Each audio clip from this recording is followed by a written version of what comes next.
धरना से एक बेटा नहीं, आज इस मंच पे वो सब लोग उपस्थित हैं जिन्होंने अपने दम से भीम आर्मी को सीखा और भीम आर्मी के मजबूत होने के बाद आज वो सब लोग भी उपस्थित हैं जिन्होंने आजाद समाज पार्टी को अपने बच्चों के हिस्से का पैसा काट करके एक रुपये जमा करा के और इस आंदोलन को सीखने का काम किया। आज इस मंच पे सामने वो लोग उपस्थित हैं जो किसी काम के लिए नहीं और समाज की सेवा को करने के लिए मैदान में उतरे हैं। काशीनाथ लोग कहते थे जब आप समाज को संभालने निकले तो समाज के बहुत सारे लोग आप पे आरोप भी लगाएंगे, आपकी आलोचना भी करेंगे, आप पे सलाम भी खड़े करेंगे। ये वो लोग हैं जो खुद का काम करते नहीं, अगर कोई काम करना चाहता है तो उसको रोकने के लिए काम सीखने का काम करते हैं। आप बताओ, अगर आज मेंबर ऑफ पार्लियामेंट के तौर पे आजाद समाज पार्टी का आदमी सदन में नहीं होता तो क्या सदन में कोई आदमी बात को उठाता? क्या सदन से कोई आदमी जो आवाज उठाता? आज आपकी हैसियत भारतीय राजनीति में मजबूत है। आप बड़ी बड़ी पार्टियों पे एक भी मेंबर पार्लियामेंट नहीं है, लेकिन 2020 में बनी आजाद समाज पार्टी पे एक मेंबर पार्लियामेंट थे और मेंबर ऑफ पार्लियामेंट भी कैसे रहता नहीं, मेंबर ऑफ पार्लियामेंट भी टिकाऊ का टिकाऊ पार्लियामेंट में सुनने मुझे जब मैं विदेश के दौरे से आया तो मैंने महसूस किया विदेश की जिंदगी अच्छी है। हमारे लोग कब तक विदेश की तरफ भागते रहेंगे? हमें ऐसा काम करना चाहिए कि भारत की जिंदगी भी, भारत में रहने वाले गरीब किसान मजदूर सभी वर्गों के लोग की जिंदगी भी विदेश में रहने वाले लोगों की जिंदगी नहीं होनी चाहिए। फिर मेरी समझ में आया कि ये ऐसे संभव नहीं है, ये ऐसे संभव है जब हम लोग अपनी राजनीतिक ताकत बनाएंगे और सरकार में बैठ के पॉलिसी बना के अपने लोगों के लिए योजना बना के इस तरह के कानून बनाएंगे, इस तरह के लक्ष्य बनाएंगे, उन लक्ष्य को प्राप्त करने के लिए संघर्ष करेंगे, उन लक्ष्य को पूरा करने के लिए संघर्ष करेंगे, तभी जाके इस देश के लाखों करोड़ों अरबों लोगों की जिंदगी में बदलाव होगा। जब मैं चारों तरफ देखता हूँ तो मुझे सत्ता के भूखे लोग दिखाई देते हैं, सत्ता के भूखे लोग, सबको सत्ता चाहिए। आपको नहीं पता क्या आपकी पार्टी के पास भी मिनिस्टर बनने के उसूल थे कि आप आइए ट्रेन में मंत्री बनिए, कुर्सी में बैठिए, सड़क के संघर्ष का रास्ता छोड़िए और बढ़िया अपने रखा बढ़िया सुरक्षा सुविधा लेके आगे बढ़िए। लेकिन आपकी पार्टी ने और आपकी पार्टी के मिजाज ने इस मनवादी पार्टियों की मिनिस्ट्री को दाग मारने का काम किया और विपक्ष का रास्ता चुना कि हम लोग विपक्ष में रहकर अपने लोग के बाद उठाएंगे, क्योंकि उन दलों में रहकर, उन दलों की सरकारों में रहकर हम लोग सुख सुविधा ले सकते हैं, लेकिन अभी एक भी पॉलिसी को लागू नहीं कर सकते हैं। इसलिए उन पार्टियों से, उन विचारधारा के लोगों से ना आज ना जिंदगी में हमारा कोई समझौता होगा। हम लोग उनसे विचारधारा के आधार पर संघर्ष को जारी रखेंगे। जैसे हमारे गांव में राष्ट्रपति बाबू ने, भारत अम्बेडकर ने, छत्रपति शिवाजी महाराज ने, महात्मा कांसू बरुआ ने, छत्रपति शिवाजी महाराज ने, सदगुरु कबीरदास जी ने, भगवान बुद्ध ने और जगत गुरु सदगुरु रविदास जी महाराज ने, भगवान वाल्मीकि महाराज ने, गुरु नानक देव ने अपने लोगों के अधिकार के लिए समाज तरीके से संघर्ष किया। हमें भी उसी तरह से संघर्ष को आगे बढ़ाना। मैं जब घूमता हूँ, लोगों के बीच में जाता हूँ तो लोगों को प्यार देता हूँ। मैं जब चुनाव कर रहा था गाँव से पैसे करते हुए मेरे आने की याद है, क्योंकि भारत में चुनाव बड़े महंगे हैं। मैं खेती लेके जाता था, कोई 1 रुपये डालता था, कोई 10 रुपये डालता था, कोई 20 रुपये डालता था, कोई 100 रुपये डालता था, कोई 500 रुपये डालता था, कोई 1,000 रुपये डालता था। लेकिन यहाँ पर देश में 1 रुपया भी भिखारी को देते हैं आदमी 400 रुपये। मेरा पैसा गलत जगह में नहीं लगा, मेरा पैसा किसी गलत काम में नहीं लगा, लेकिन उन्होंने अपनी मेहनत की कमाई का 2-2, 4-4, 10-10, 20-20, 100-100, 1,000 रुपये देते हुए उनके जितने क्या इच्छा नहीं हो कि भाई ये मूवमेंट चलनी चाहिए, ये मूवमेंट आगे बढ़नी चाहिए, बाबा साहब अम्बेडकर का के विचार आगे बढ़ने चाहिए। इसलिए हमें चंद्रशेखर आजाद को वोट और पैसे दोनों में ताकत देंगे। कई जगह से पैसे आए, नोट जब हाथ में पकड़ा तो मेरे आंखों से आंसू का सैलाब आ गया। नोट की बोतलें लेके देखा था कि कई लोगों के हाथ से निकल गया। मैंने कुछ नोट को उठाकर भी रखे हैं, कुछ नोट अपने पास। जब तक मैं जीऊंगा वो नोट मेरे पास ही रहेंगे। वो नोट नहीं मेरे लिए, वो उन गरीबों का आशीर्वाद है मेरे सर में जिन्होंने हम लोगों को प्रोत्साहन किया। मेरे प्यारे भाइयों साथियों, अभी जब मैं विदेश दौरे पे था, 4 जगह में मुझे मेरे से सम्मान किया है। मैंने इनकी भावनाओं को ध्यान रखते हुए वो गोल्ड मेडल तो ले लिए, लेकिन आपको याद होगा मैंने हाथरस की घटना के बाद हमारे दिल्ली के लीडर से लोग चाहते हैं, ये संकल्प लिया था कि जब तक देश में हमारा राजकाज नहीं आएगा, बहुजन समाज के लोग इस जैसी जिंदगी की रास्ता बनेंगे, तब तक मैं किसी भी तरह की माला नहीं करूंगा, चाहे नोटों की हो, चाहे फूलों की हो, चाहे गालियों की हो, कैसी भी माला हो। आज जब मैं यहाँ जाता हूँ प्रदेश भर में, तो माला मेरे स्वागत करते हैं। आज सभी बातों के लिए कहता हूँ कि मैं माला नहीं पहनता हूँ। जब मैं नदी का चुनाव लड़ने गया तो वहाँ के लोग भी माला लेके आते थे, मैं इनसे कहता था मैं माला नहीं पहनता हूँ, तो वो कहते चुनाव जीतने के बाद पहनाएंगे। तो मैंने कहा कि मैं चुनाव जीतने के लिए इसके कानून नहीं पहनूंगा, क्योंकि मेरे चुनाव जीतने से बहुजन समाज की गरीबी देश से पैसा नहीं करूंगा। हम लोग भी माला पहनना चाहते, वो दिन भी आए, लेकिन वो तभी आएगा जब इस देश में बहुजन समाज का व्यक्ति जो बाबा साहब अम्बेडकर की विचारधारा व्यक्ति का हो, जो हमारे संतों विचारधारा व्यक्ति का हो, जब वो देश का प्राइम मिनिस्टर बनेगा, तब हम लोग भी माला पहनेंगे। उससे पहले हम लोग माला नहीं पहनेंगे।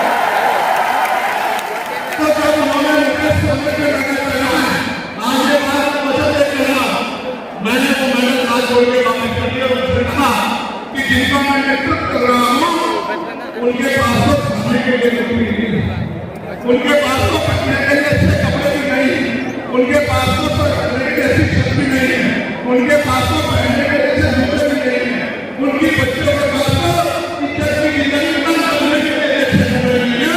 अगर उनका बेटा सोने का मगज पहन के घूमेगा, सोने के अंगूठे पहन के घूमेगा, तो उनके मन में फिक्र पैदा हो जाए कि अब ये हमारा रिश्ता नहीं रहा है, तो मैं मेडल तो नहीं दे सकता, मैंने वापस कर दिए। आज मैं आपसे कह रहा हूँ, जिस दिन आपने देख लिया कि चंद्रशेखर आजाद सोने की चैन पहन के, गले में सोने की चैन पहन के, मेडल पहन के, सोने की घड़ी पहन के, सोने के अंगूठी पहन के घूमने लगा है, आप समझ लेना आपका नेता उठ गया है, वो आपका नेता नहीं रहा।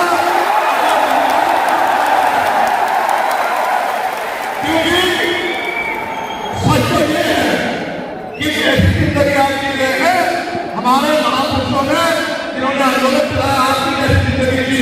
मैं वचन लेके कहता हूँ, फिर आपसे कह रहा हूँ, आज भी मेरा मालूम साथियों कि जिस दिन इस तरह के हालात आपको लगे, तो आप ये समझ लेना कि आपका नेता डर गया है या आपका नेता बिक गया है।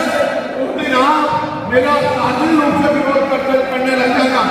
लेकिन अभी इस आंदोलन को आगे बढ़ाने के लिए आपको भी मेरी तरह दिन रात संघर्ष करना चाहिए। अभी हरियाणा समूह के चुनाव में मैं हरियाणा से आए साथियों से कहना चाहता हूँ, बहुत सारी बातें आपके कानों में डाली जाएंगी। आप ये देखो, ये मुख्य पार्टियां जो जिनको हमारे लोग सत्ता देना चाहते हैं, 2018 में राजस्थान, मध्य प्रदेश में कांग्रेस की सरकार में कांग्रेस के लोग अपने 20 एमएलए को छोड़ के भारतीय जनता पार्टी में चले गए।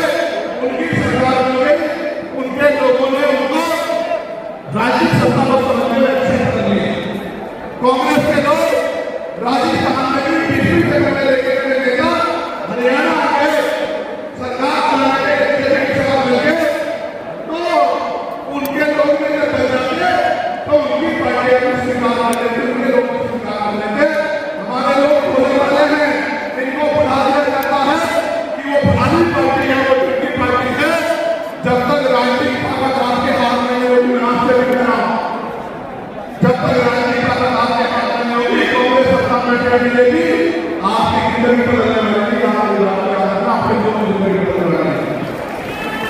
अगर ये दल इतने अच्छे होते, अगर ये दल इतने अच्छे होते, तो आप ये बताओ कि ये अगर इतने अच्छे होते तो बाबा साहब अम्बेडकर को पार्टी नहीं बनानी पड़ती। अगर ये दल इतने अच्छे होते, आपकी मांगों के लिए लड़ रहे होते, आपकी समस्याओं के लिए लड़ रहे होते, तो बाबा साहब अम्बेडकर को अपने चाचा बच्चे के मामले में करते, वो भी चर्चा करके सो जाते, वो भी नींद ले लेते, वो भी अच्छा अपना ज्ञान मिल लेते। इन्हीं दलों ने बाबा साहब अम्बेडकर को खूब के आंसू उठाए और बाबा साहब अम्बेडकर ने अपने लोगों का भला करने के लिए काम किया। जब आने उनके आखिरी दिन में प्रयास करते रहे, कुछ कर नहीं पाए, उन्होंने सुनी नहीं, तो उन्होंने भी प्रयास होकर अपना कर दिया। और आज जो हम लोगों ने किया, ये हमने बाबा साहब अम्बेडकर से माननीय राष्ट्रपति साहब से सीख के किया कि जब हम अपने पुराने लोगों को कहते रहे, उनको खुद को करना नहीं है, वो भाजपा कांग्रेस से करने की बजाय हमारे लोगों के खिलाफ होते रहे, तो मैंने हमें भी अपना दल बनाया और हमने 4 साल में अपना बदली देश की जनता को दिखाने का काम किया है। ये बात इस बात का हुआ है कि अगर कोई करने में आजाद है, यानी कि मानव को जैसे कहते थे कि तमन्ना अगर सच्ची हो तो रास्ते तैयार होते हैं, तमन्ना अगर झूठी हो तो बहाने तैयार होते हैं। तो अगर कोई करने में आजाद और उनके पास ऐसे हो तो मंजिल दूर नहीं। सामान्य साथियों, मध्य प्रदेश में भी हम लोग कुछ वोट से हार गए। सामान्य साथियों, राजस्थान में तो 3 सीटें हम लोग कुछ ही वोट से हार गए और कई सीटों पे हम लोग तीसरे नंबर में रहे। अगर आप लोग मेहनत करने लग जाओ तो इनको नहीं कि राजस्थान और मध्य प्रदेश सरकारें चलेंगी तो आपकी चाबी से, आपकी ताकत से, वरना सरकारें नहीं चलेंगी। अब हरियाणा की बारी है,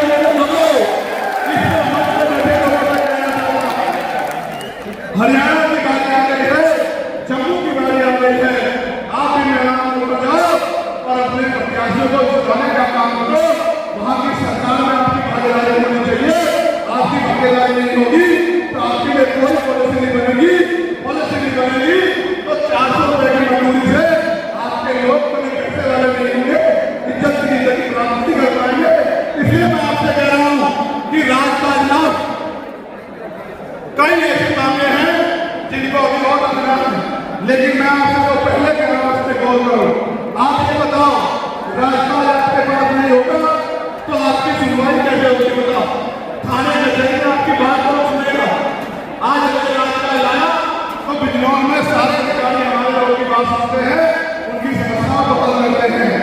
लेकिन जहां हमारा राजपाल नहीं है, वहां तो हमारे लोग थाने कचहरियों में जाते हैं, तब तक बैठे अधिकारी सुनते भी नहीं। हरियाणा में और जम्मू में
अभी जब तक फिलहाल में आजाद समाज पार्टी का एक नेता जिंदा है, आपका ये बांटने का सपना, गिराने का सपना पूरा नहीं हो सकता। इस बात को आपको ध्यान रखना।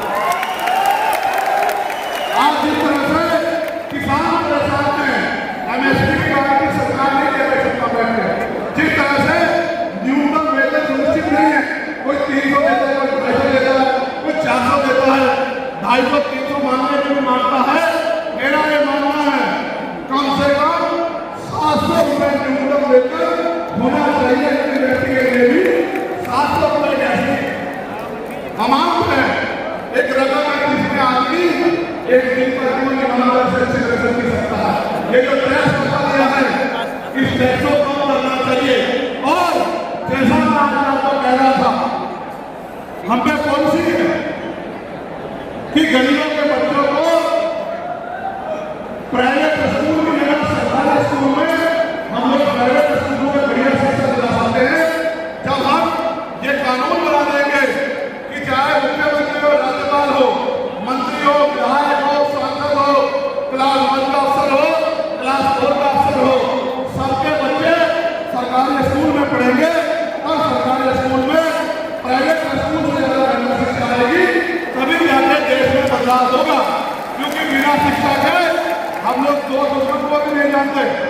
हमने ये पॉलिसी बनाई है कि जब अपने राज्य आ जाएगा तो हम लोग जितने भी सरकारी अस्पताल हैं उनकी कार्ड क्लब कर देंगे, और चाहे मुख्यमंत्री हो, राज्यपाल हो, मंत्री हो, विधायक हो, सांसद हो, डीएम हो, एसपी हो, एएसपी हो, डीएसपी हो, सीओ हो, थानेदार हो, कानून हो, तहसीलदार हो, पटवारी, सेक्रेटरी, सरपंच हो, जिला पंचायत का मेंबर हो, कोई भी आदमी हो जो सरकारी सुविधा लेता है, सरकारी तनख्वाह लेता है, या किसान मजदूर हो, सबका इलाज सरकारी अस्पताल होगा।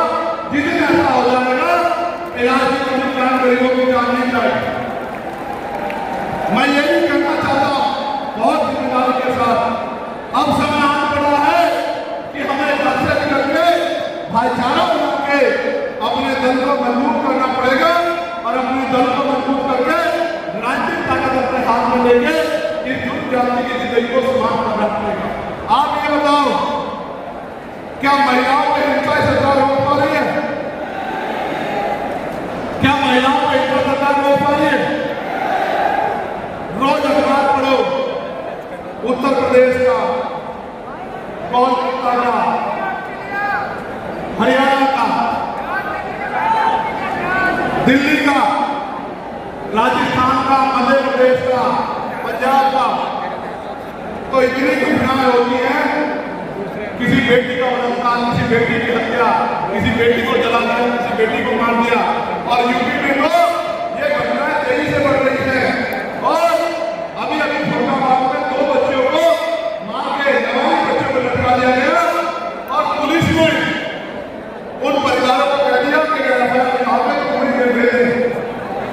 फिर मैंने वहां के एसपी को फोन किया कि मैं परसों आ रहा हूं, तो हमें थाने में बुला के करके कहा कि हम गिरफ्तारी कर रहे हैं। ये तो अगर ठीक आदमी ना होती, आजाद समाज पार्टी ना होती,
इस तरह लड़ेंगे कि इतिहास याद रखेगा।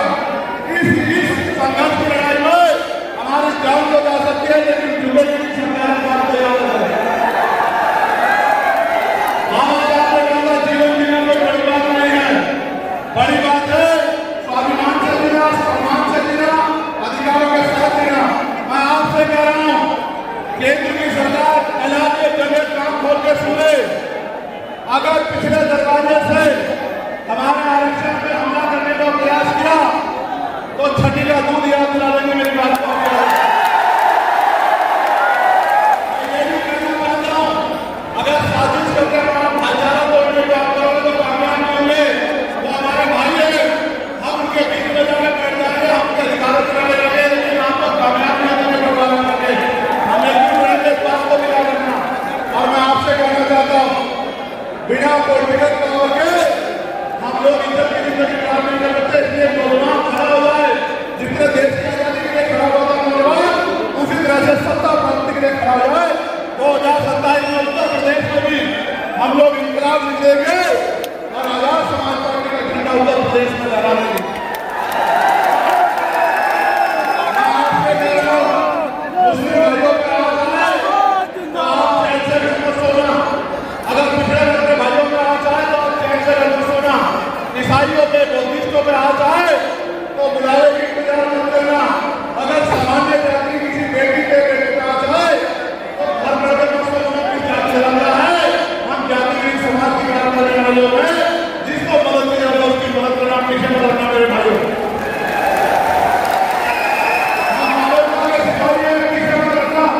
आगे बढ़ते जाना। माता कह रहे थे कि 21वीं सदी हमारी है। अमित कसारा जी का नाम छूट गया था, मैं अमित कसारा जी का भी जवाब करता हूँ। मैं आपसे कहना चाहता हूँ, रामे प्रधान जी यहाँ नहीं है, धर्मवीर प्रहलाद जी, रामे प्रधान जी का भी धन्यवाद करता हूँ। मैं आपसे कहना चाहता हूँ, सुनो, इतिहास वीरों को याद रखता है, कायरों को याद नहीं रखता। हमारी बात कर रहा है, जिंदगी लंबी नहीं, महान होनी चाहिए। 21 तारीख को बदलाव लोग सड़कों को उतरे देने को बदलाव। और अगर आगे भी अधिकारों को बचाने की बात आए तो सड़कों में उतरेंगे और सड़कें जाम भी कर देंगे। मेरी बात को क्या